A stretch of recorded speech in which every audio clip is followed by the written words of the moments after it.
dan juga dinisbahkan.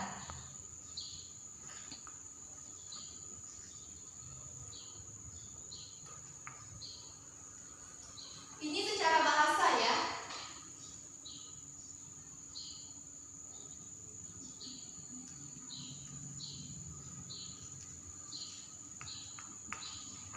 Sedangkan secara istilah itu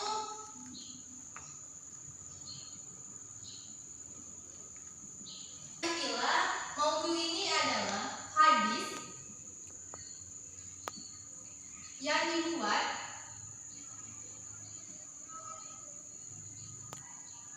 atau diada-adakan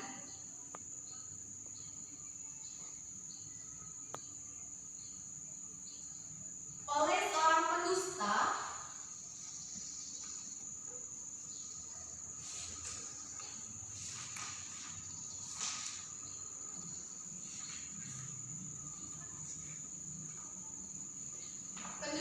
yang kemudian itu akan dinisbahkan kepada Rasulullah.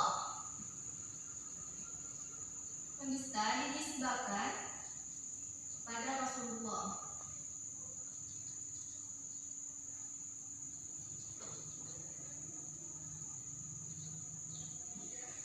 Nah, jadi hadis maudhu ini itu hadis yang diada-adakan atau dibuat oleh seorang pendusta yang kemudian dinisbahkan kepada Rasulullah. Ini bisa dilakukan baik sengaja maupun tidak sengaja. Apakah sampai di sini paham? Paham. Hadis maudhu ini memang sudah ada sejak masa Rasulullah. Namun, ketika sahabat Nabi atau sahabat Rasul itu meriwayatkan hadis itu secara keliru, maka sahabat lainnya itu akan membenarkan atau meluruskan periwayatan itu yang diriwayatkan tadi itu secara benar atau secara lurus, sehingga hadisnya itu akan diterima oleh masyarakat.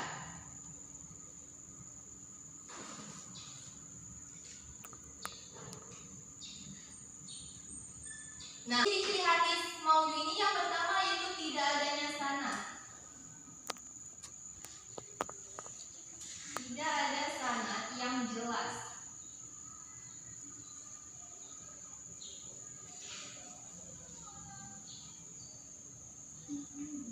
Terus tidak sesuai dengan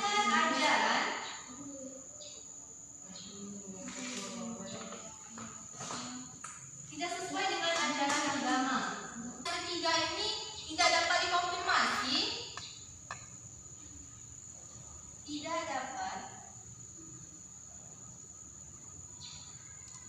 konfirmasi. Dan yang terakhir, yang keempat itu tidak adanya prinsip-prinsip yang jelas.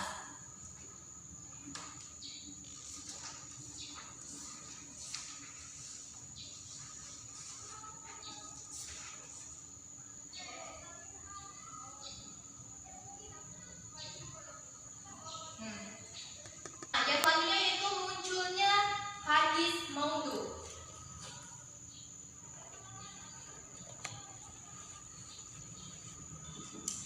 Itu munculnya hadis maudhu itu disebabkan oleh yang pertama yaitu terjadinya pertingkaian politik.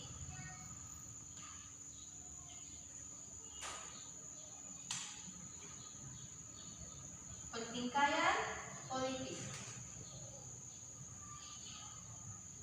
Dan yang kedua itu banyaknya siasatnya musuh Islam.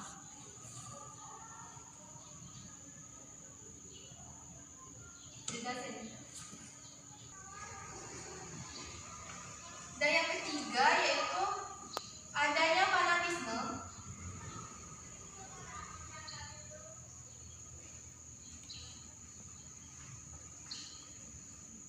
siasat kalam.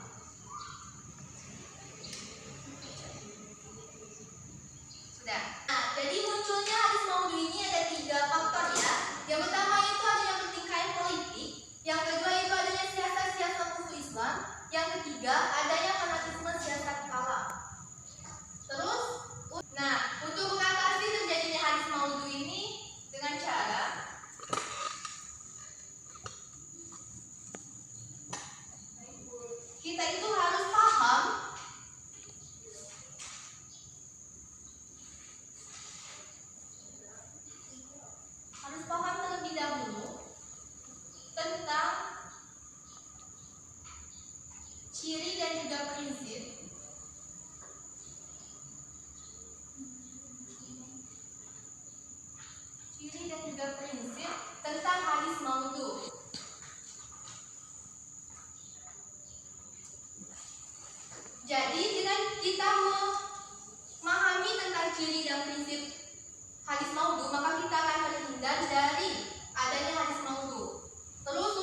dan juga munkar.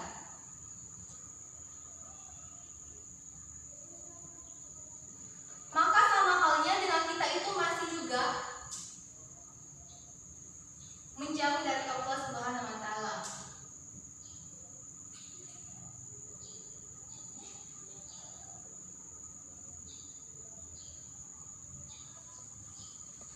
Apakah sampai di sini paham? Paham. Nah, untuk materi yang selanjutnya yaitu tentang asbab wurud.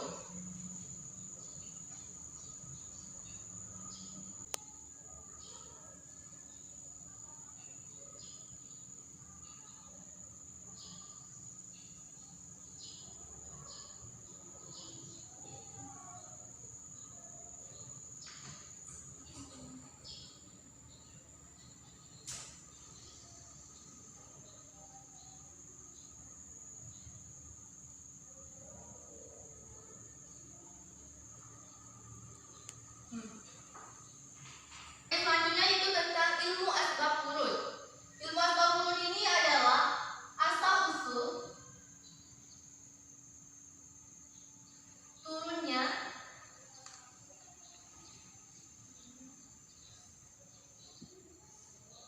atau munculnya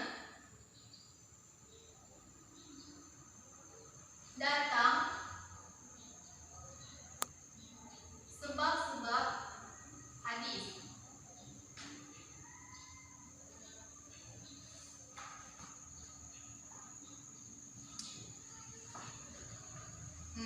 Secara struktural itu hadis berada pada tingkatan yang kedua setelah Al-Quran.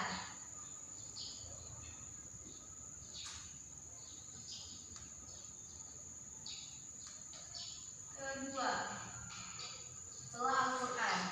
Nah, sedangkan secara fungsional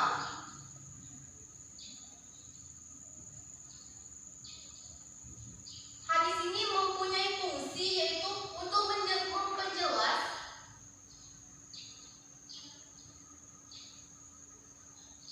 isi dari Al-Quran.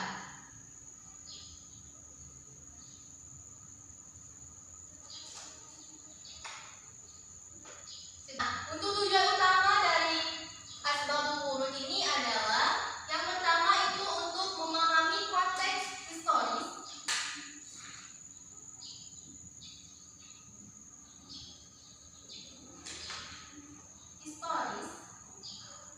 yang kedua yaitu memahami latar belakang yang melatar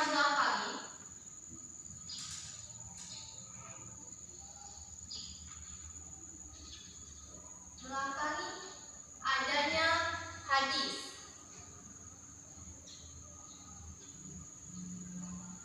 Dan lain sebagainya. Nah, untuk contoh aplikasinya yaitu contoh aplikasi. Yang pertama yaitu penegasan ulang tentang kontekstual hadis. Penegasan ulang kontekstual hadis.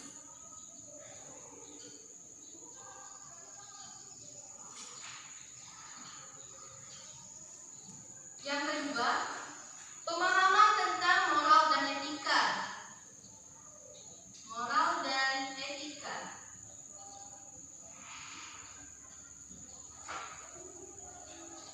Dan juga ada beberapa contoh aplikasi lainnya, itu bisa kalian baca di buku.